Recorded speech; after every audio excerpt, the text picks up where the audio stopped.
कैसे हैं सर आप? बहुत अच्छे है।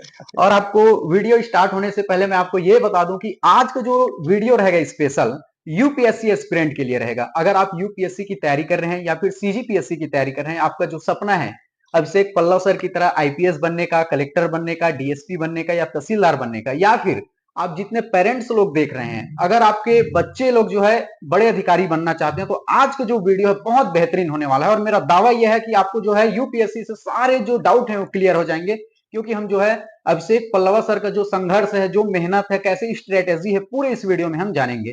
सर आपका हमारे यूट्यूब चैनल में बहुत बहुत स्वागत है, धन्यवाद।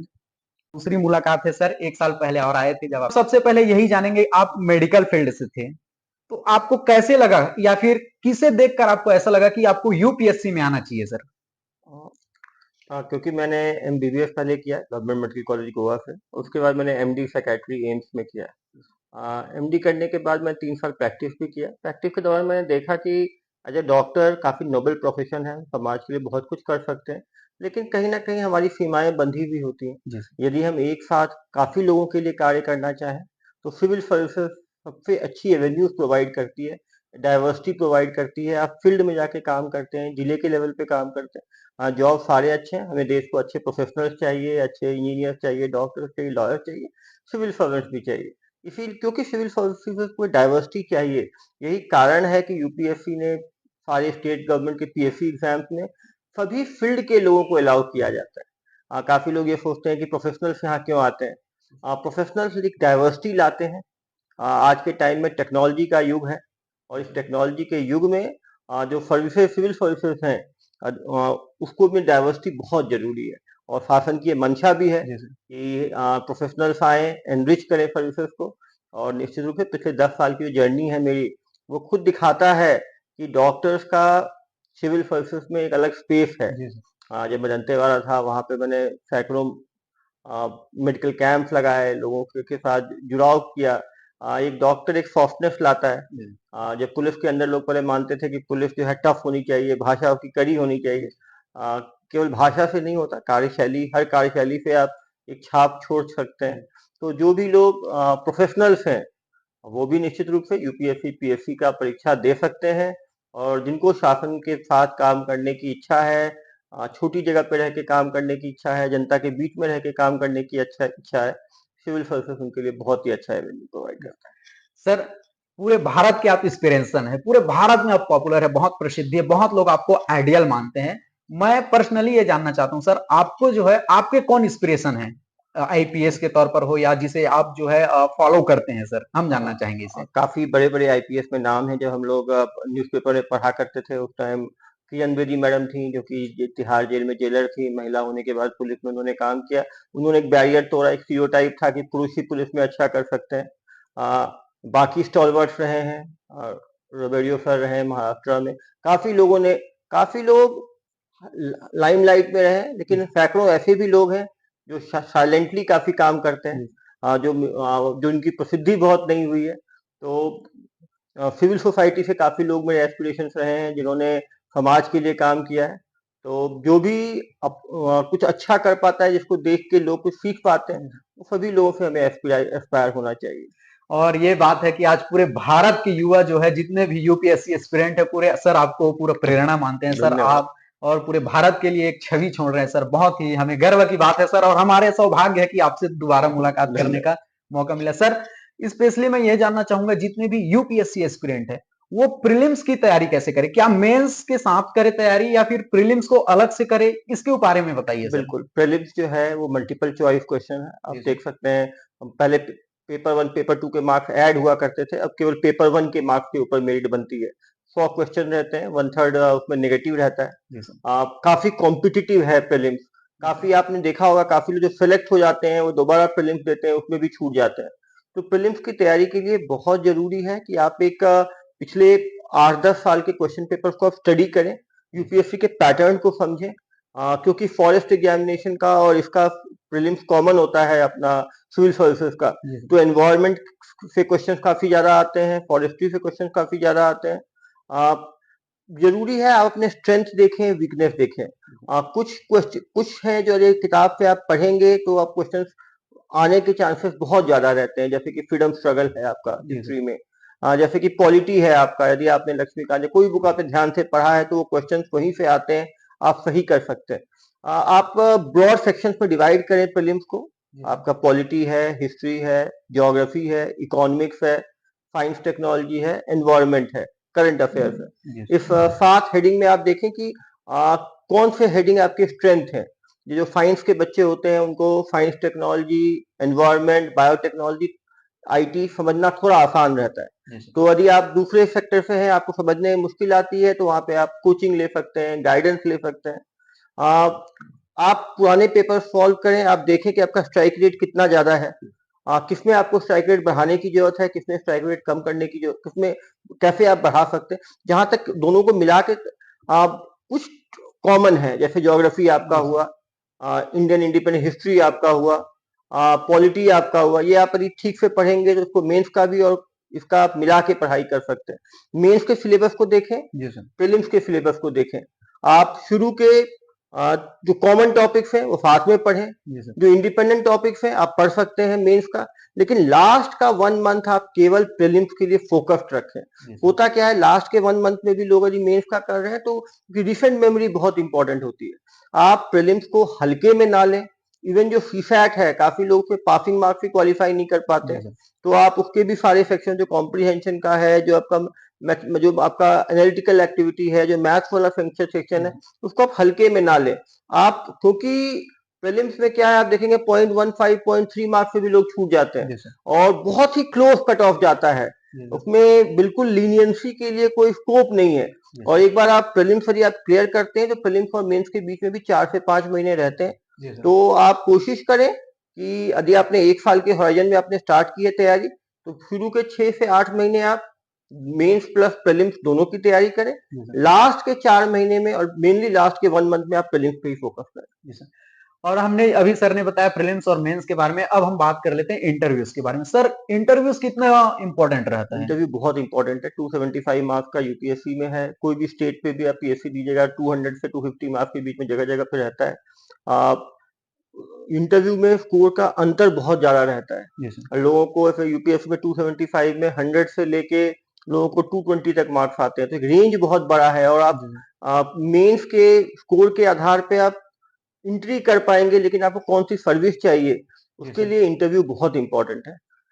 सर आपसे इंटरव्यू में क्या क्वेश्चन पूछे गए थे, अगर आपको याद हो तो हमारे दर्शकों से आप साझा कर सकते हैं, अगर आपको याद आ रहा हो तो। मैं लकी था, इंटरव्यू में मुझे यूपीएससी में उस साल 230 मार्क्स मिले थे 300 में, जो कि 3rd हाईएस्ट मार्क्स था उस साल। Congratulation sir. इंटरव्यू में बहुत जरूरी है कि आप अपनी नेचुरल, आप अपने आप को कंपोज, जो संविधान की जो बेसिक चीजें हैं, आपके क्रेडेंशियल्स, आपके लोगों के डिसएडवांटेज सोसाइटी के बारे में आप कैसी सोच रखते हैं, वो सच आपकी बातों से बाहर निकल ही जाता है। वो आपके थ्योरेटिकल नॉलेज का चेक नहीं होता, वो आपकी पर्सनैलिटी, नाम ही है पर्सनैलिटी टेस्ट। आप देखेंगे यूपीएससी उसको इंटरव्यू नहीं कहता, उसको पर्सनैलिटी असेसमेंट कहता है। वो आपकी पर्सनैलिटी को गेज करते हैं, क्योंकि सिविल सर्विसेज काफी स्ट्रेसफुल जॉब है। आप स्ट्रेस को कैसे हैंडल करते हैं, जैसे आप अपनी बातों, जैसे कि मैंने अपने हॉबीज में लिखा कि केवल मुझे हॉबीज में कुछ है ही नहीं, तो वो ये बहुत ही इरेटिक चीज थी। इंटरव्यू बोर्ड ने पूछा कि कैसे व्यक्ति हो, आपकी कोई हॉबीज नहीं है? तो मैंने उनको बताया कि मैं एम्स में हूँ, मैं तो 24 में 17 से 18 घंटे हॉस्पिटल में ही रहता हूँ, लोगों की सेवा करने में ही मुझे अच्छा लगता है। आप वहां पे कोई सही गलत नहीं है, आप अपनी बातों को किस तरह से रखते हैं। मैंने वहां पे अपना डिबेट रखा हुआ था कि मुझे अच्छा लगता है, अच्छा डिबेट है। पूछा कि आप जो है लास्ट डिबेट आपने किसमें पार्टिसिपेट किया, तो मैंने बताया women if given equal opportunities can excel in all spheres of life. तो वो भी आपकी एक थिंकिंग दिखाता है कि उन्होंने पूछा कि आपने फॉर बोला अगेंस्ट बोला, मैंने कहा फॉर बोला। मतलब विमेन को हम की कैपेसिटी को हम अप्रिशिएट करते हैं। चीजों को इंटरव्यू में बहुत जरूरी है कि आप अपने पर्सनैलिटी के पॉजिटिव चीजों को डालें, कहीं भी कोई प्रेजुडिस आपके सामने नहीं आना चाहिए, एरोगेंस आपका सामने नहीं आना चाहिए। आपकी आप सबको साथ लेके चल पाते हैं, आपके अंदर एक लीडरशिप क्वालिटी है। इसीलिए बहुत जरूरी है कि जब आप यूपीएससी की तैयारी करते हैं तो एक जनरल पब्लिक परसेप्शन की चीजों को जानना बहुत जरूरी है। आप कुछ एक्सपीरियंस, आप किसी एनजीओ के साथ कुछ दिन काम करते हैं, कुछ आप ऑन फील्ड एक्सपीरियंस करते हैं, कुछ ऐसा करते हैं जिससे कि आप जनमानस की भावनाओं को समझ सकते हैं, तो आप एक डाइवर्सिटी आपके अंदर जो है वो इंटरव्यू में झलकना चाहिए, कॉन्फिडेंस आपके अंदर झलकना चाहिए। आप कोई भी चीज बैरियर नहीं है। आप काफी लोग ये सोचते हैं कि हमारी यदि इंग्लिश अच्छी होगी तो हमें इंटरव्यू में मार्क्स ज्यादा मिलेंगे, कुछ को लगता है हमारी अब हम अच्छे स्कूल से पढ़े हैं तो हमें इंटरव्यू आपके अपब्रिंगिंग को नहीं देखता है। इंटरव्यू ये देखता है कि आप किस तरह से कंट्रीब्यूट कर सकते हैं, जी आपके सर। अंदर कितनी ऑप्टिमिज्म है जो झलकना चाहिए, आपके अंदर कॉन्फिडेंस झलकना चाहिए, आप क्यों सिविल सर्विसेज में आना चाहते हैं, जी ये बहुत जरूरी है कि वो इंटरव्यू बोर्ड को दिखना चाहिए कि ये व्यक्ति यदि आएगा सिविल सर्विसेज में तो कुछ कंट्रीब्यूट कर पाएगा, और ये अंदर अंदर होना चाहिए। काफी लोग मैं देखता हूँ, इसलिए बहुत जरूरी है कि एक ऑप्टिमिस्टिक माहौल में आप रहें। जी सर। काफी लोग क्या है, पेसिमिज्म से ग्रस्त रहते हैं, वो इंटरव्यू में एक निगेटिव चीजों को पुश करता है। हमें मानना चाहिए हम सरकार में भर्ती होना हम चाहते हैं जी तो सर। सरकार पे हमें भरोसा होना चाहिए। जी सर। काफी लोग एंटी इस्टेब्लिशमेंट बातों से इतना परेशान रहते हैं कि वो इंटरव्यू में भी झलकता है। जी यदि सर। आप खुद सरकार की चीजों से इत्तेफाक नहीं रखते जी तो सर। आप वहां आकर तो एक मिसफिट ही रहेंगे। तो बहुत जरूरी है कि आप सरकार की पॉजिटिविटी अपने अंदर रखें, और मैं सभी एस्पिरेंट से ये जी उम्मीद करूंगा कि वो नेगेटिव लोगों के साथ रह के तैयारी ना करें, जी तो सर। उनकी पर्सनैलिटी उन्हें पता भी नहीं चलेगा, धीरे धीरे करके वो निगेटिविटी उनके अंदर आ जाएगी। अच्छा, ठीक है। बहुत बढ़िया बात बताई सर आपने यूपीएससी एस्पिरेंट के लिए। सर एक बात और है, गाँव में ऐसा देखा जाता है या पेरेंट्स के माइंड में ऐसा रहता है कि अगर हमारे बच्चे मैथ्स लेंगे तो बेहतरीन होंगे, या तो साइंस लेंगे तो अच्छे होंगे, या अगर आर्ट्स अगर सब्जेक्ट आप ले लेते हैं तो बिल्कुल स्टूडेंट का मतलब कॉन्फिडेंट ही गिरा देता है। तो सब्जेक्ट कितना मायने रखता है सर यूपीएससी एग्जाम के लिए? आप देखेंगे यदि यूपीएससी का आप सिलेबस देखेंगे, प्रीलिम्स का सिलेबस देखें या मेंस का सिलेबस जी देखें, सर। ज्यादा कंपोनेंट जो है वो आपके ह्यूमैनिटीज सब्जेक्ट का है। जी सर। हिस्ट्री, ज्योग्राफी, जी सर। पॉलिटी, ये एक मेजर एस्पेक्ट है। जी सर। सब्जेक्ट्स आप देखेंगे जो ऑप्शनल जिससे सिलेक्शन ज्यादा होता है वो आपके ह्यूमैनिटीज के ऑप्शनल है। हिस्ट्री देख लें, ज्योग्राफी देख लें, साइकोलॉजी देख लें, फिलोसफी देख लें। तो जरूरी है कि हम अपने टर्म्स पे सब्जेक्ट लें। जी सर। काफी लोग दूसरों को देख के दिग्भ्रमित हो जाते हैं। अभी भी आप देखेंगे लोग कहते हैं इंजीनियर ज्यादा यूपीएससी में सिलेक्ट हो रहे हैं, लेकिन अभी भी आप देखेंगे तो हर साल 1000 के अंदर कम से कम 250 से 300 लोग ह्यूमैनिटीज बैकग्राउंड के लोग आ जी रहे हैं। सर। लेकिन हमें हमेशा कोशिश करनी चाहिए कि जब भी हम कोई कोर्स परस्यू करें, हम भारत के बड़े यूनिवर्सिटी से इंस्टीट्यूट से करने की कोशिश करें। जी सर। इसका फायदा ये होता है कि वहां पे हम बाकी लोगों को देख के एक पीयर कंपटीशन रहता है, एक पीयर मोटिवेशन रहता है, जी सर। और हम एक दूसरे से पॉजिटिव कंपटीशन में आगे बढ़ते हैं। जी जो लोग ह्यूमैनिटीज से भी आज के दिन में सबके लिए कॉमन एंट्रेंस है, जैसे मेडिकल के लिए नीट है, इंजीनियरिंग के लिए सर। जेई है, वैसे ही यूनिवर्सिटीज के लिए कॉमन यूनिवर्सिटी एंट्रेंस टेस्ट सीयूट है। तो सभी लोग सीयूट की तैयारी करें। आप दिल्ली यूनिवर्सिटी, बड़े बड़े यूनिवर्सिटी हैं, वहां पे अच्छे कॉलेजेस हैं, जी सर। वहां पर जाके परस्यू करें। मेरा हमेशा मानना है कि यदि आप बड़े कॉलेज से करते हैं तो निश्चित रूप से आपको एक एज जो है जी वो सर। जरूर मिलता है। आप देख सकते हैं दिल्ली यूनिवर्सिटी में जो अच्छे कॉलेजेस है वहां हर साल लोग सेलेक्ट होते हैं। जी सर। तो आपको एक मेंटर रहते हैं, आपको पता होता है कैसे तैयारी शुरू करनी है, आप गाइडेंस रहता है। जी आज के दिन व्हाट्सएप पे बाकी जगह पे लोग मेंटरिंग कर लेते हैं।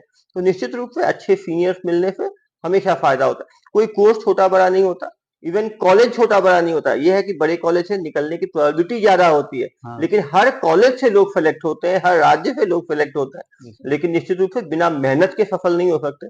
यदि हम कोर्स कुछ भी लें उसको समझें। यूपीएससी के लिए बहुत जरूरी है कुछ चीजें जो थंब रूल है। यदि आप मेंस की तैयारी कर रहे हैं, जी सर। हैंड राइटिंग बहुत इंपॉर्टेंट है। जी सर। और इसीलिए जो लोग बच्चों को हैबिट हमें शुरू, काफी पेरेंट्स मुझे बोलते हैं सर हम कैसे यूपीएससी की तैयारी शुरू करें। जी सर। आ, हर एज में अलग अलग तैयारी करनी है। जब हम 12th कर रहे हैं तो उस टाइम हमें फ्यूट एग्जाम का, नीट का, जी जेई का, सर। उस पे उसी टाइम से यूपीएससी शुरू कर दें तो कहीं ना कहीं बच्चे के ऊपर दबाव बढ़ जाएगा। जी लेकिन सर। कुछ थंब रूल है जो हमें करना चाहिए। बच्चों को शुरू से अच्छी हैंडराइटिंग के लिए हमें प्रेरित करना चाहिए, जी सर। क्योंकि यदि आप मेंस में देखेंगे हैंडराइटिंग अच्छी है तो निश्चित रूप से एक पेपर में यदि 100 में खराब हैंडराइटिंग पे यदि 75 मिलेगा तो अच्छी हैंडराइटिंग उसी सेम कंटेंट पे 2 से 3 नंबर एक्स्ट्रा मिलेगा। जी तो सर। यदि एक पेपर में 2-3 नंबर एक्स्ट्रा है और जी यदि सर। 8 पेपर है तो आप समझ सकते हैं जी 20 सर। से 25 नंबर का अंतर हो जाता है। जी तो सर। हैंडराइटिंग अच्छी रखें, वो हमेशा एक फायदेमंद चीज रहती है। राइटिंग स्पीड अच्छी होनी चाहिए, क्योंकि आप जब चीजों को लिख पाएंगे जी सर। तो काफी लोगों की मैंने देखी है राइटिंग स्पीड बहुत कम रहती है। जी सर। दूसरा क्या, क्रिटिकल रीजनिंग बहुत इंपॉर्टेंट है, हर चीज के ऊपर एक क्रिटिकल थिंकिंग, जी सर। जो चीजें हो रही है क्यों हो रही है, कैसे हो रही है, कैसे अच्छा होगा। क्वेश्चन को समझना बहुत जरूरी है। जी सर। क्वेश्चन में कभी एलुसिडेट रहता है, कभी डिफाइन रहता है, कभी एक्सप्लेन रहता है, कभी एनालाइज रहता है, कभी क्रिटिकली एनालाइज रहता है। हर टर्म से वो क्वेश्चन बदल जाता है। क्वेश्चन के सब, एक क्वेश्चन के 4 सब पार्ट्स हैं, तो टाइम मैनेजमेंट बहुत जरूरी है कि पहले तो इस एक क्वेश्चन को कितना टाइम देना है, और फिर एक क्वेश्चन को यदि 8 मिनट देना है तो 4 सब पार्ट है, 2-2 मिनट हमें चारों सब पार्ट को देना है। काफी बच्चे मैं देखता हूँ कि कुछ क्वेश्चंस काफी अच्छा लिखते हैं लेकिन आधा पेपर ही उनका छूट जाता है। तो टाइम मैनेजमेंट बहुत जरूरी है, प्रैक्टिस बहुत जरूरी है। क्वेश्चन पेपर को घर में उसी पुराने पेपर को हम करें, टाइम मैनेजमेंट सीखें। काफी लोग सीधा एग्जाम में जाके पेपर लिखते हैं, फिर वहां जाके वो पैनिक हो जाते हैं, चीजें गड़बड़ा जाती हैं। एग्जाम लाइक कंडीशंस में एग्जाम देना बहुत जरूरी है। एग्जाम यदि आपका 10 बजे से 1 बजे के बीच में है, तो हम मॉक भी अपना घर भी पेपर 10 से 1 के बीच में ही दें, जिससे उस टाइम हम सबसे ज्यादा एक्टिव रहें। जी सर। काफी लोग क्या करते हैं, आप काफी लोगों को सुबह पढ़ना अच्छा लगता है, कुछ लोगों को रात में पढ़ना अच्छा लगता है, दोनों चीजें ठीक है, लेकिन एग्जाम का टाइम तो कोई चेंज नहीं कर सकता अपने हिसाब से, तो वही टाइम रहेगा जो यूपीएससी का टाइम है। एक दिन में 2 पेपर लिखना, उसमें भी काफी लोग जो है पहले पेपर लिखने के बाद तक थक जाते हैं, दूसरा पेपर ही नहीं लिख पाते हैं। रिवीजन को प्रैक्टिस करना, एक जब भी हम तैयारी करें गोल के साथ करें कि पहले हम सिलेबस को कंप्लीट इस तरह से करेंगे, पार्ट पार्ट में डिवाइड करके, और रिवीजन के लिए कि लास्ट 1 महीने में हम पूरे सिलेबस को कैसे रिवाइज कर सकते हैं, क्योंकि बहुत जरूरी है कि हम रिवाइज कर पाए। क्योंकि यदि हम कितना भी पढ़े, यदि हम लास्ट के 1 महीने में रिवाइज नहीं करेंगे तो वो हमारी रिसेंट मेमोरी से बाहर रहेगा और उसको हम रिप्रोड्यूस नहीं कर पाएंगे। बहुत जरूरी है एक स्टडी पार्टनर रखना। यदि आप स्टडी पार्टनर रखते हैं, दोनों आपस में डिस्कस करते हैं, और कॉम्प्लीमेंट्री स्टडी पार्टनर हो तो ज्यादा अच्छा है। होता क्या है कि इंजीनियर से ही दोस्ती करता है। हाँ जी सर। अच्छा होता है यदि हम डाइवर्स ग्रुप में दोस्ती करें, एक इंजीनियर है, एक डॉक्टर है, एक कोई आर्ट बैकग्राउंड का है, एक कॉमर्स बैकग्राउंड का है, तो उससे क्या होता है, कुछ सब्जेक्ट इकोनॉमी वो बता सकता है, हिस्ट्री वो बता सकता है, तो हम नॉलेज को शेयर कर सकते हैं और चीजों को समझ सकते हैं। तो दोस्ती भी डाइवर्सिटी, और डाइवर्स ग्रुप में दोस्ती करने से हमारी जो दिमाग की जो डाइवर्सिटी ट्रेनिंग है वो भी बढ़ती है, और हमारे स्टीरियोटाइप भी ब्रेक होते हैं। काफी लोगों को लगता है हम बड़े इंस्टीट्यूट से पढ़े हैं तो हम तो ज्यादा तेज हैं, हमने तो इस कोर्स में पढ़ा है तो हम ज्यादा तेज हैं। हम जब दूसरों के साथ रहते हैं तो मालूम चलता है कि हर आदमी में कुछ ना कुछ क्वालिटी है, हर कोर्स में कुछ ना कुछ जो है एक। वैसे ही न्यूज़पेपर पढ़ने की आदत बहुत ही पॉजिटिव आदत है। हमारी बच्चों को ये आदत डालें। आज के दिन में बच्चों की रीडिंग हैबिट्स भी बहुत कम हो रही है, किताबें नहीं पढ़ रहे, आजकल ऑनलाइन हर चीज हो रहा है। जब तक हम किताबें पढ़ने की आदत नहीं डालेंगे, हमारी रीडिंग स्पीड कभी नहीं बढ़ेगी। कोई भी तैयारी के लिए रीडिंग स्पीड, राइटिंग स्पीड तो जरूरी है ही, साथ में रीडिंग स्पीड भी जरूरी है। और रीडिंग स्पीड तभी आपकी बढ़ सकती है जब आप किताबें पढ़ोगे। तो ये जो बुक रीडिंग की जो हैबिट खत्म हो रही है, उसको री इनकलकेट करने की आवश्यकता है हमारे अंदर, स्कूल से ही। क्योंकि हैबिट क्या है, यदि हम शुरू में डाल दें तो बहुत आसान होता है। शुरू से हमें न्यूज़पेपर पढ़ने की आदत हो, शुरू में हमें जो इंटरेस्टिंग टॉपिक है हम उससे स्टार्ट करें। जिसको स्पोर्ट्स अच्छा लगता है स्पोर्ट्स पेज पढ़े, जिसको इकोनॉमी अच्छा लगता है इकोनॉमी पेज पढ़े, जिसको पॉलिटिक्स अच्छा लगता है पॉलिटिक्स का पेज पढ़े, और फिर धीरे धीरे करके हम बाकी पेजेस की भी अंडरस्टैंडिंग बढ़ाएं। क्योंकि हो सकता है हम जब क्लास 7th 8th 9th में न्यूज़पेपर पढ़ रहे हैं तो वो करंट अफेयर उस टाइम काम नहीं आएगा, लेकिन एक जो बेस बनता चला जाता है वो एक आगे बहुत काम आता है। और जब भी हम कुछ पढ़े हम सोचें, जैसे हमने पढ़ा कि रशिया के साथ रशिया यूक्रेन युद्ध हो रहा है, तो हम सोचें कि यदि युद्ध नहीं होता तो क्या होता, युद्ध में रशिया जीतेगा तो क्या होगा, यूक्रेन हुआ तो क्या होगा, इसके कारण क्या क्या चीजों में फर्क पड़ा है, ऑयल रेट में क्या फर्क पड़ा है, ट्रेड में क्या फर्क पड़ा है, जियोपॉलिटिकल कंडीशंस में क्या फर्क पड़ा है, हम चीजों को समझें। काफी लोगों को सीधे रटने की आदत होती है। आज के टाइम में एंट्रेंस एग्जामिनेशन आप रट के नहीं निकाल सकते, और वो भी यदि यूपीएससी जैसे एग्जाम है जो कि काफी ज्यादा क्रिटिकल रीजनिंग पे डिपेंडेंट है, तो चीजों को समझना बहुत जरूरी है, सोचना बहुत जरूरी है। जो 1 साल के जो करंट अफेयर्स है उसके अपने नोट्स बनाए, अपने नोट्स हमेशा काम आते हैं। उसका मेन फायदा ये होता है कि अपने नोट्स को हम अपनी हैंडराइटिंग को समझना और तेज पढ़ना बहुत आसान है। काफी लोग दूसरे के नोट्स पढ़ते हैं, दूसरे का नोट्स पढ़ने में उसकी हैंडराइटिंग अलग रहती है, तो वो हमें समझने में टाइम लगता है, एंड में रिवाइज करने में बहुत ज्यादा टाइम लगता है। और सभी से मेरा अनुरोध है कि 100 में 1 या 2 लोग ही रहते हैं जो ऑनलाइन पढ़ के ऑनलाइन नोट्स बना के अच्छा रिवाइज कर लेते हैं। जो ऑनलाइन नोट्स को रिवाइज करने में बड़ी प्रॉब्लम आती है, पेज बार बार पलटना, वापस किसी पेज में जाना है तो मुश्किल। जितना हो सके आप हैंड रिटेन या फिर टाइप्ड है तो उसका प्रिंट आउट निकाल के रखें, क्योंकि कागज को पलटना बहुत आसान है। पेज की एक मेमोरी बहुत काम आती है, वहां हाईलाइट रहता है, मार्क्ड रहता है, कंसाइज रहता है, तो आपको बहुत, क्योंकि पूरा खेल रिवीजन का है। जी सर। आपको नॉलेज कितना भी हो, यदि आपने रिवाइव नहीं किया है, उसको अपने रिसेंट मेमोरी में आप नहीं लाए हो, तो आप रिप्रोड्यूस नहीं कर पाओगे। और एग्जाम में सोचने का बहुत टाइम नहीं मिलता। आप देखते हैं यूपीएससी में एक पेपर में 15 से 20 क्वेश्चन आते हैं, हर क्वेश्चन के 3-3, 4-4 सब पार्ट होते हैं, आपको 3 घंटे के अंदर करना पड़ता है।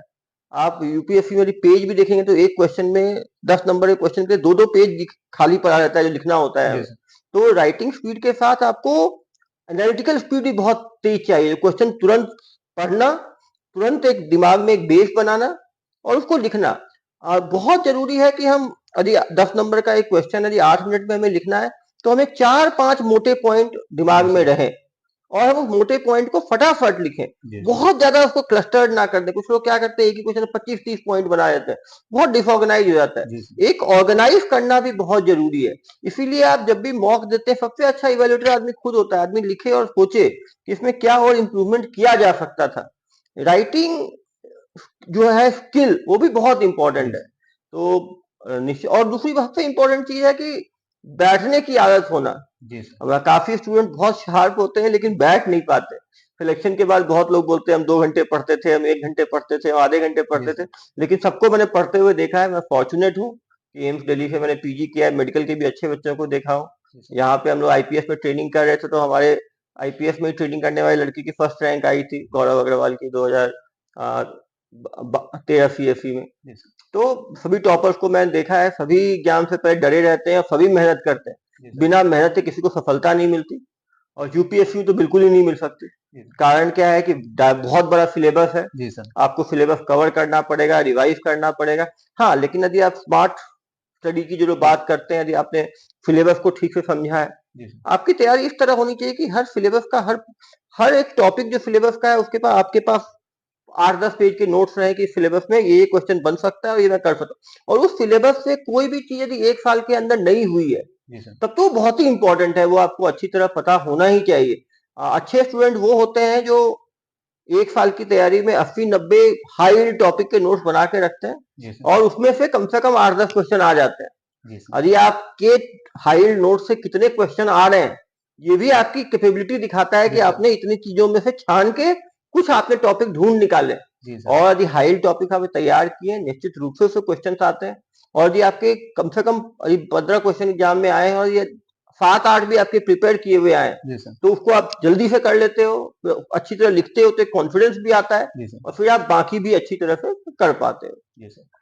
सर, मैं आपसे ये भी जानना चाहूंगा कि क्या यूपीएससी के एग्जाम सेल्फ स्टडी से निकाला जा सकता है, या फिर यूट्यूब या गूगल के थ्रू या कोचिंग का सहारा? आपका क्या सुझाव है सर? देखिए, मैंने क्या कहा आपको कि यदि आप जो, या तो आपके कुछ अच्छे दोस्त बने हुए हैं जो हर सब्जेक्ट के कोई ना कोई एक्सपर्टीज है, तो आपस में शेयर कर सकते हैं।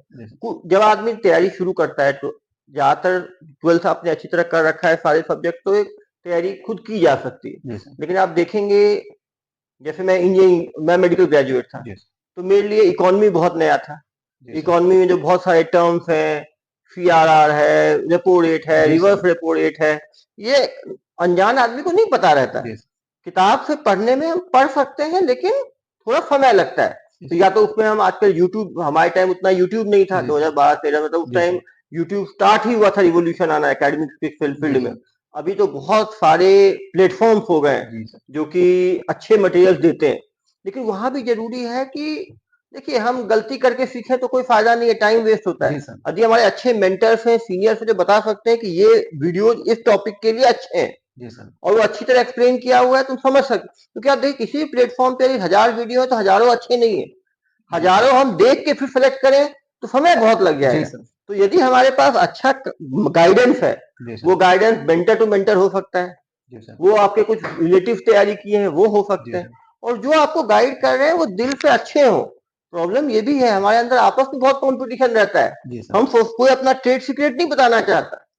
लोग सोचते हैं कि हम, तो यदि आप, क्योंकि वो भी कॉम्पिटिटर है, तो यदि आपके अच्छे कंटेंट के बारे में आपको पता है, तो आप यूट्यूब में बहुत अच्छे टीचर्स हैं, आप ऑफलाइन दे रहे हैं या ऑनलाइन देखें, कंटेंट तो वही है।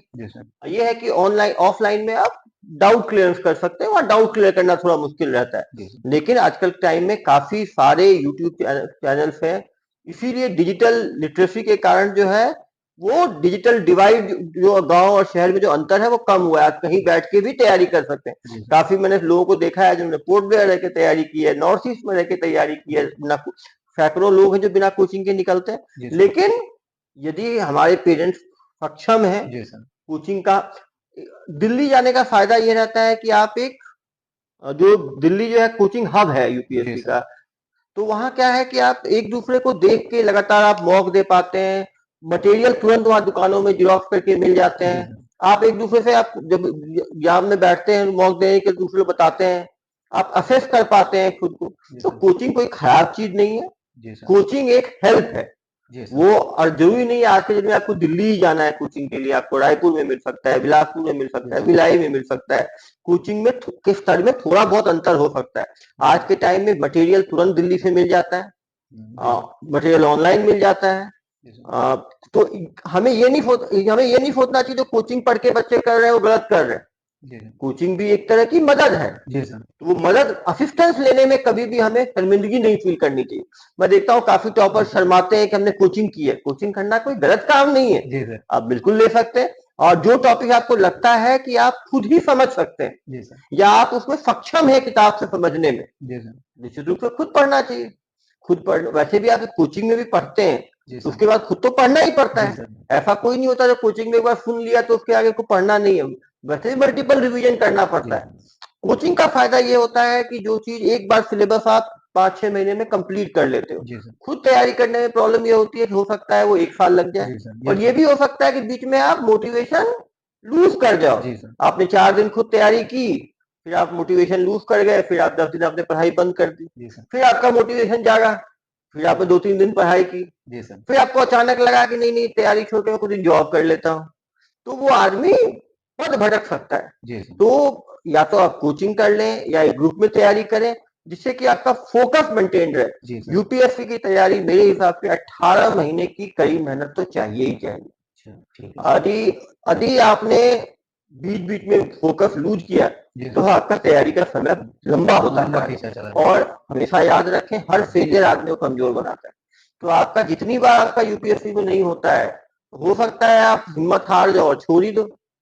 इसीलिए जोश के साथ तैयारी करें, क्योंकि वैसे भी यूपीएससी काफी मेंटली स्ट्रांग लोगों की तैयारी है।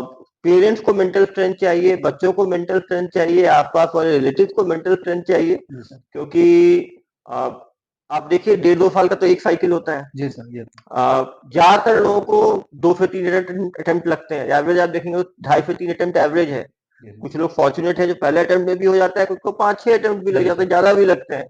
लेकिन जो भी तैयारी के लिए आए कम से कम 3 साल का मन बना के आए, क्योंकि और निश्चित रूप से बहुत ही स्ट्रेसफुल तैयारी है, क्योंकि हर फेज में छोटी सी गलती से आप बाहर हो जाते हैं। और एक बार आप रेस से बाहर हो गए तो फिर 1.5 साल का साइकिल। तो मेंटली स्ट्रांग रहें अपने, और एक चीज याद रखें, एनर्जी, मेंटल स्ट्रेंथ अंदर से आना चाहिए। यदि हम दूसरों की बातों से हतोत्साहित होंगे तो कभी ये तैयारी नहीं कर पाएंगे। और हर आदमी एक तैयारी कर रहा है तो एक अपॉर्चुनिटी लॉस के साथ कर रहा है, क्योंकि वो जॉब कर सकता था। आप देखेंगे आपके कुछ दोस्त जॉब कर रहे हैं, आप देखेंगे कुछ दोस्तों की शादी हो गई, आप देखेंगे कुछ दोस्तों ने घर खरीद लिया, आप देखेंगे कुछ दोस्त सेटल हो गए, आपको लगेगा मैं तो, मेरे हाथ में तो कुछ भी नहीं है। यदि आप इन सब चीजों से परेशान होंगे तो आप तैयारी नहीं कर पाएंगे। आपने मन बनाया है, आपने यूपीएससी की तैयारी की सोची है, एक बार आपने ठान दी है, तो आप केवल फीडबैक लें कि मैं कैसे इंप्रूव कर सकता हूँ। और बहुत जरूरी है कि आप असेस करते रहें। काफी लोगों को मैंने देखा है वो प्रीलिम्स की तैयारी कर रहे हैं, 100 एमसीक्यू में उनके 4-5-6 ऐसे सही हो रहे हैं, और वो एक्सपेक्ट करते हैं कि उनका उस दिन हो जाए। वो संभव नहीं है, लॉटरी नहीं है। काफी लोग यूपीएससी को लॉटरी समझते हैं, ये लॉटरी नहीं है। मेहनत करने वाले भी कुछ छूट जाते हैं, ये मैंने देखा है, लेकिन बिना मेहनत किए हुए कभी निकल जाए ये संभव नहीं है। तो अपने आप को देखें कि आपका हर मॉक के बाद आप खुद को असेस करें कि किस सब्जेक्ट में जो क्वेश्चन आए थे कितने आपके आते हुए गलत हुए, कितने आपको आते ही नहीं थे, कितने क्वेश्चन आपके किताब में थे लेकिन आप याद नहीं रख पाए, कितने थे जो किताब में थे ही नहीं। यदि आपकी किताब में, जिस किताब से आप पढ़ रहे हो, जिस मटेरियल से पढ़ रहे हो, उससे यदि 25 से 30% उससे आ ही नहीं रहा, जी सर। इसका मतलब है कि कंटेंट गड़बड़ है, तो आप अच्छा कंटेंट ढूंढें। जी सर। तो अब जिस जगह से आप पढ़ रहे हो मटेरियल भी अच्छा होना चाहिए, और मटेरियल को आप इस फॉर्म में रखो कि आप उसको रिवाइज फास्ट कर सको। जी सर। काफी लोग क्या है, और एक चीज के लिए एक ही मटेरियल रखे। मैंने देखा एक आदमी इकोनॉमी यहाँ से भी श्री राम के जी नोट सर। से भी पढ़ रहा है, वो इकोनॉमी एक अग्रवाल बुक से भी पढ़ रहा है, वो तीसरी जगह से भी पढ़ जी रहा है, सर। अब उसको एंड में समझ में ही नहीं आता मुझे कहाँ से मैं क्या याद रखूं। जी सर। तो यदि आप एक मेन बुक रखें, उसमें कुछ भी एक्स्ट्रा है तो उसी में लिख लें, जी सर। या फिर अपना नोट्स बनाएं 3-4 कंटेंट से मिला के एक फाइनल कंटेंट रखें, जी सर। जिससे कि आप रिवाइज कर सको, जी। क्योंकि खेल पूरा रिवीजन का ही जी है। सर। और आप यूपीएससी को नहीं बदल सकते, आपको खुद को ही बदल के यूपीएससी के लायक बनना पड़ेगा। जी सर। सिस्टम जैसा है, रूल्स ऑफ द गेम सबको पता है, जी सर। यदि आप इस रूल्स ऑफ द गेम के हिसाब से खेल पाओ तो अच्छा है। और आपको लगता है ये चीज आपके लिए नहीं बनी है, आप माफी मेहनत करने के बाद भी इस पैटर्न को आप नहीं समझ पा रहे हो, जी सर। तो बहुत ज्यादा यहाँ समय भी बर्बाद ना करें। जी मैंने सर। देखा है काफी लोगों ने अपनी जिंदगियां बर्बाद कर दी है यूपीएससी की तैयारी में, 8 साल 10 जी सर। साल वो टूट गए हैं, फिर वो किसी काम काफी आगे उनको मुश्किलें आई हैं। तो निश्चित रूप से देखें, इस काफी टॉपर्स के इस ज्ञान पे ना रहे कि जो तैयारी अच्छी तरह करेगा उसका हो जाएगा। जी सर। तैयारी करने वाले लोग 10 लाख लोग फॉर्म भरते हैं, कम से कम 50-60 हजार अच्छे तैयारी करने वाले लोग जी हैं, सर। उसमें से 1000 का ही होना है। जी सर। तो यदि आप अपने आप को ठीक से पैटर्न के हिसाब से मोल्ड नहीं करोगे, तो हो सकता है असफलता ही आपके हाथ लगे। जी और सर। लाइफ बहुत क्रूअल है, आपको उस पैटर्न को समझना ही पड़ेगा। जब भी आप एग्जाम दें उसके पैटर्न को समझे। काफी लोग कहते हैं यूपीएससी की तैयारी कर रहे हैं तो स्टेट पीएससी का बिना सिलेबस देखे, बिना ये के स्टेट पीएससी लिख दिया, जी तो सर। नहीं हो पाएगा सिलेक्शन। हर एग्जाम की अपनी तैयारी है, जी सर। जैसे क्रिकेट में हर पिच अलग होता है, तो जी उस सर। पिच के हिसाब से हमें टीम बनानी पड़ती है। वैसे ही है, यदि आप स्टेट पीएससी की तैयारी कर रहे हो तो उसका सिलेबस देखो, उसके क्वेश्चन पेपर्स देखो, स्टेट से क्या क्या चीजें पूछा जाता है, पैटर्न क्या है, सब्जेक्ट्स क्या क्या है, जी सर। फोकस क्या है। क्योंकि काफी लोग ये भी देखता हूँ यूपीएससी में फिर भी अच्छा करते हैं, इंटरव्यू तक पहुंच पाते हैं, लेकिन स्टेट में उनका मेंस ही नहीं निकल पाता, जी सर। ये तो तो है। फिर वो परेशान होते हैं। तो यदि आप स्टेट पीएससी दे रहे हैं तो उसके पैटर्न को समझें। यदि आपको लगता है कि यूपीएससी पैटर्न आप क्लिक ही नहीं हो पा रहा है, या फिर राइटिंग स्टाइल आपकी गड़बड़ है, आप स्पीड से कोप अप नहीं कर पा रहे हो, पीएससी में आप अच्छा कर रहे हो, तो आप पीएससी की तैयारी करें। जी सर। आप जो एलाइड सब जो एग्जाम्स हैं जी सर। उस पर भी फोकस रखें। आप सीएपीएफ का फॉर्म निकलता है, जी सर। बैंकिंग का फॉर्म निकलता है, आपको लगता है ये पैटर्न आपको बैंकिंग के लिए है, तो आप वो भी एग्जाम दे के बैकअप में वो एग्जाम निकाल के रख सकते हैं, जी सर। जिससे कि आपकी जॉब आपके हाथ में रहे। तो बहुत जरूरी है कि निश्चित रूप से कॉम्पिटिटिव एग्जाम है, पेरेंट्स के लिए और बच्चों के लिए बहुत ही ज्यादा मेंटल स्ट्रेंथ की जरूरत है। आए दिन हम सुनते हैं जी सर। कि इंजीनियरिंग मेडिकल की तैयारी कर रहे हैं लोग आत्महत्या कर ले रहे हैं, यूपीएससी की तैयारी कर रहे हैं लोग डिप्रेशन का शिकार बन जा रहे जी हैं। सर। इसीलिए बहुत जरूरी है, जो लोग तैयारी कर रहे हैं उनके लिए ये भी है कि उनके पेरेंट्स से भी मैं आग्रह करूंगा, बच्चों जी से सर। बातचीत करते रहें, बच्चों को उत्साहित करते रहें, बच्चों से मिलते रहें। नहीं तो काफी बच्चे गलत कदम तक जी उठा सर। लेते जी। हैं। तो आज के दिन में ये भी बहुत जरूरी है कि पेरेंट्स जो है अपने एक्सपेक्टेशंस को बच्चों पे एक्स्ट्रा ना थोपें, बच्चों से मिले, उनकी प्रॉब्लम समझें कि बच्चे कहीं परेशान तो नहीं जी है। सर। बच्चे क्योंकि आप देखेंगे ज्यादातर लोग जो जाते हैं दिल्ली में या रायपुर कहीं भी, तो अपने बाहर रह के तैयारी करते हैं। जी सर। तो उनके जो लैंडलॉर्ड्स हैं उनसे बात करें कि ठीक से खाते हैं कि नहीं, पीते हैं कि नहीं, कि इनकी कहीं ये काफी बच्चे नशे के शिकार बन जाते हैं। जी सर। मैंने देखा है तैयारी करते हुए लोग जो है अल्कोहल के, कैनबिस के, और उसके कारण उनकी ड्रिंकिंग हैबिट्स बढ़ जाती जी हैं, सर। वो कोप नहीं कर पाते हैं प्रेशर में। तो ये भी बहुत जरूरी है कि हम बच्चों पर ध्यान दें। जी सर। सर बहुत से ऐसा देखा जाता है कि जो यूपीएससी एस्पिरेंट हैं प्रीलिम्स भी निकाल लेते हैं, मेंस भी निकाल लेते हैं, इंटरव्यूज भी निकाल लेते हैं, उनको पोस्ट नहीं मिलता। पहली बात सर। दूसरी बात जो है, समाज के लोग इतना ताना मारते हैं, उनका ये ध्यान रहता है समाज के लोगों को, अगर आप पढ़े लिखे हैं, अगर आप सरकारी नौकरी पर है, तब आपको वैल्यूज दिया जाएगा। अगर वो ऐसे एस्पिरेंट जो है इंटरव्यू भी निकाल लिया है, अगर वो बेरोजगार हैं, तो उनका मेंटलिटी कैसे रखेंगे? ऐसे एस्पिरेंट का समाज के तानों से कैसे बचेंगे? देखिए क्या है कि हम सामाजिक पशु हैं जी समाज में हमें रहना है। जी सर। जब भी आप जिंदगी में आगे बढ़ते हैं, जी हमें क्रिटिसिज्म के लिए हमेशा ओपन रहना चाहिए। जी आप जितने सक्सेसफुल होंगे, जितने लोग आपको जानेंगे, उतनी आपकी क्रिटिसिज्म होगी। आप देख सकते हैं कि जो भारत के सर्वोच्च पद पे लोग हैं, प्रधानमंत्री हैं, उनकी तक की लोग आलोचना करते हैं। जी सर। हमें आलोचना को कंस्ट्रक्टिव ढंग से समझने के लिए और लागू करने के लिए ओपन रहना चाहिए। हमें समझना चाहिए कि कोई आदमी हमें अच्छे के लिए बोल रहा है या कोई हमें उपहास उड़ाने के लिए कर रहा है। उपहास उड़ाने के लिए हो रहा है, मेंटली स्ट्रांग रहने की जरूरत है। और निश्चित रूप से जब हमारा लगाव रहता है, जब हम इंडिया की टीम क्रिकेट खेलती है, वर्ल्ड कप फाइनल हार गई, तो हम सबको दुख लगा। जी सर। तो हम जिनके साथ इमोशनली अटैच रहते हैं, हमारे घर वाले भी हमसे इमोशनली अटैच रहते हैं। हम रिजल्ट हमारा अच्छा नहीं होता तो कभी कभी वो गुस्से में आ जाते हैं, कभी कभी परेशान होकर कुछ बोल देते हैं, हमारे रिलेटिव भी कभी कभी उसी सेंस में बोलते हैं। तो हमें इसीलिए आप देखिए यूपीएससी का एग्जाम हम 10 साल पे क्यों नहीं देते, हम 21 साल के बाद ही क्यों लेते हैं, ग्रेजुएशन के बाद ही, कि हमें अपेक्षा है कि आदमी इतना मेंटली स्ट्रांग रहे कि वो इन चीज़ों को झेल सके। हमने तैयारी डिसाइड किया है, एक डिफिकल्ट रास्ता हमने चुना है।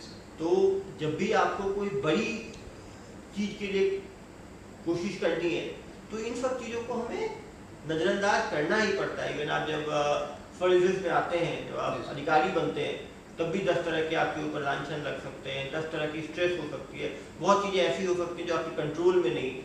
तो कहीं ना कहीं यूपीएससी उसी की तैयारी कराता है कि आप इतने मेंटली स्ट्रांग बने कि आगे जिम्मेदारियों को आप निभा पाए।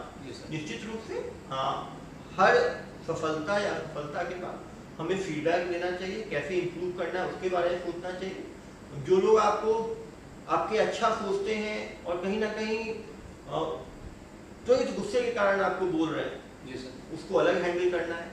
जो आपको डिमोरलाइज करने के लिए, नीचे गिराने के लिए आपका मजाक उड़ा रहे हैं, उनको आपको अलग।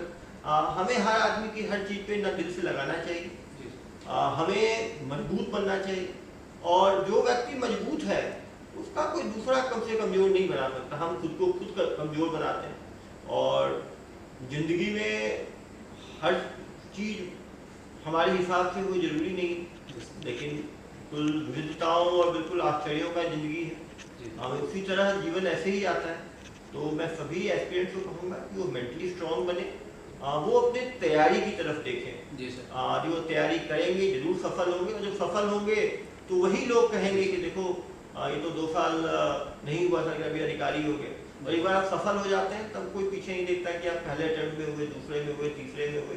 इतने सारे आपके जिलों में कलेक्टर्स होंगे, एसपीज होंगे, हम किसी से इंटरव्यू में नहीं कब बने, कितने अटेम्प्ट हुए बने, आप कहाँ पहुँचते हैं वो इम्पोर्टेंट होता है। यूपीएससी में आप यही ज्ञान की खूबसूरती है कि यहाँ पहले अटेम्प्ट में भी लोग होते हैं, 8वें अटेम्प्ट में भी होते हैं, छोटे शहर से भी होते हैं, बड़े शहर से भी होते हैं, सरकारी स्कूल से भी होते हैं, प्राइवेट स्कूल से भी होते हैं। विविधता यहाँ यूपीएससी का जो है कोर मंत्र है। और निश्चित रूप से सभी अच्छी तरह तैयारी करें।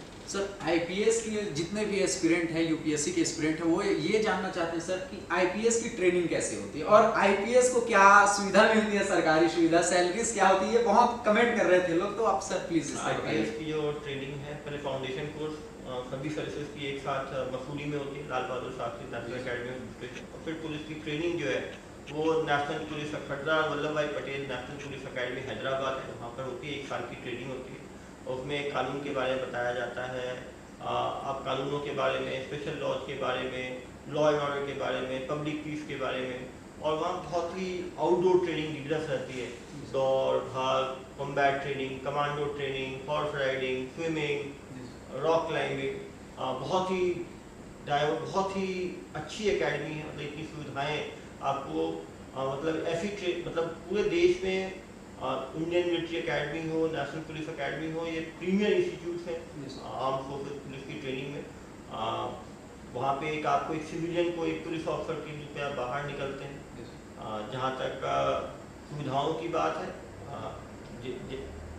जैसे बाकी जो पीएसके रहता है, यहाँ पे लेवल 10 से स्टार्ट होते हैं। आपको सरकारी घर मिलता है, गाड़ियाँ मिलती हैं, ड्राइवर्स मिलते हैं, आपको आपके बेसिक आपकी, क्योंकि आप पूरे टाइम काम में लगे रहते हैं तो आपको देखने के लिए घर पे है जो है आपकी वर्दी लगाने के लिए, बाकी लेने के लिए हेल्प रहता है। आपको शासन, क्योंकि शासन से जो एक अच्छे जीवन के लिए जितनी चीज़ें चाहिए सभी मिलती हैं, तो निश्चित रूप से सुविधाओं के लिए ना है। यदि आप एक नाम बनाना चाहते हैं, यदि एक पकड़ आप चाहते हैं कि आपके काम से हजारों लाखों लोगों की ज़िंदगी में आप कुछ असर डाल पाते हैं, तो निश्चित रूप से सिविल सर्विसेज है। क्योंकि सुविधाएं तो आप किसी भी तरह के जॉब, प्राइवेट जॉब में भी कर सकते हैं, काफ़ी लोग प्रोफेशनल्स होकर भी आप अच्छा कर सकते हैं। लेकिन निश्चित रूप से आपके और आपके परिवार के लिए रहने के लिए जितनी सुविधाएं चाहिए, सारी सुविधाएं जो है शासन प्रोवाइड करें।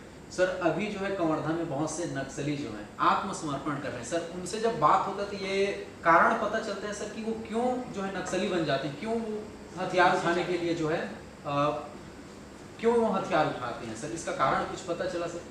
हाँ, क्योंकि बस्तर से नक्सलवाद शुरू हुआ, जैसा आप जानते हैं। पहले जो लोगों कहीं ना कहीं ट्रैवल्स के साथ जो शासन प्रशासन नहीं पहुंच पाया था, जो वैक्यूम था, उसको जो एक विचारधारा है उसने उसका फ़ायदा उठा के लोगों को ब्रेन वॉश किया। अब बस्तर में और बाकी जगह भी हजारों की संख्या में लोग सरेंडर आत्मसमर्पण कर रहे हैं, अरेस्ट हो रहे हैं। मेरी भी आह्वान है कि जो भी लोग ग्रामीण हैं वो हिंसा का रास्ता छोड़ें, मुख्य धारा में आए, जो शासन की पुनर्वास नीति है उसका फ़ायदा उठाएं और अपने गांव को जो है वहाँ पे हॉस्पिटल बने, वहाँ पे स्कूल बने, वहाँ पे रोड बने, उसकी वो मांग करें। जी सर, मेरा लास्ट क्वेश्चन ये है सर, क्वेश्चन ये है कि अभी जो है आईपीएस मनोज शर्मा के ऊपर सर बायोपिक फिल्म बनी 12th फेल करके, और मेरे क्वेश्चन यहाँ पर आया तो याद आया, अगर हमारे इतने पॉपुलर हैं अभिषेक पल्लवा सर, पूरे भारत में इतनी प्रसिद्धि है सर, अगर आपके ऊपर बायोपिक बने तो आपका क्या कहना होगा और कौन सा एक्टर जो है आपके रोल को अदा कर पाएगा सर, मैं ये जानना चाहता हूँ। देखिए, अभी तो मैं सर्विस में आया हूँ, मेरी इच्छा है कि मैं और काम करूँ जी सर, जिससे कि जनता में जो है जनता को फ़ायदा मिले। अलग अलग एंगल्स जो सर्विसेज के हैं, डाइवर्सिटी मेरे अंदर है। निश्चित रूप से मनोज शर्मा सर के ऊपर जो मूवी बनी 12th फेल, मैं ये भी आपके माध्यम चैनल के माध्यम से जनता को कहना चाहूँगा कि 12th फेल होके किस लेवल की उन्होंने मेहनत की कि वो यूपीएससी सेलेक्ट हो पाए। लेकिन याद रखें, फेल होना एक चीज़ है, लेकिन ऐसा ना हो कि हम मेहनत ना करें, फेल होते रहे, हम सोचें हमारा यूपीएससी हो जाएगा, वो भी गड़बड़। काफ़ी लोग मुझे फोन करते हैं, सर मैं 2 बार फेल हुआ हूँ तो मैं तो आईपीएस बन ही जाऊँगा। मैंने कहा नहीं, ऐसा नहीं होता, आप मेहनत करें। क्योंकि फेल होने के, मैं भी एमबीबीएस, क्योंकि मेरा मन मैथ्स का स्टूडेंट था, मैं बायोलॉजी मैथ्स दोनों था, मैं मेडिकल में गया, मेडिकल में 2 बार मैं फेल हुआ। लेकिन इसका मतलब, लेकिन ये 2 बार फेल होने के बाद भी मेडिकल को मैंने इतनी अच्छी तरह पढ़ा कि मेरी पोस्ट ग्रेजुएट एग्जाम में डबल डिजिट रैंक आया, एम्स दिल्ली से मैंने पीजी किया। और उसके बाद यूपीएससी मैंने एमबीबीएस 2005 में किया, यूपीएससी मैंने 2012 में दिया। 7 साल बाद भी जब यूपीएससी मैंने दिया तो ऑप्शन मैंने मेडिकल साइंस रखा, जो कि बहुत डिफिकल्ट ऑप्शनल है। तो आप कभी भी, फेल होना एक चीज़ है, लेकिन चीज़ों को अच्छी तरह आना वो बहुत ज़रूरी है। आप चीज़ों को अच्छी तरह से जानें। और जहाँ तक बायोपिक बनने की बात है, जनता चाहेगी, जनता में होगा तो आने वाले समय कोई नहीं जानता, लेकिन मेरा काम है मेहनत करना और जहाँ तक हो सके जनता में की सुविधाओं के लिए कार्य करना। तो आज हमने जो है बहुत ही पॉपुलर मेरे फेवरेट एसपी सर से हमने बातचीत की, यूपीएससी एस्पिरेंट के जितने भी सवाल, जितने भी डाउट रहे, चाहे उनकी पढ़ाई को लेकर हो, पूरे पेरेंट्स को लेकर हो, सर ने बहुत ही बेहतरीन जवाब दिया। आपके लिए वीडियो काफ़ी फायदेमंद होगा ऐसा मैं आशा करता हूँ। सर आपने समय दिया, बहुत बहुत धन्यवाद सर आपका, थैंक्स।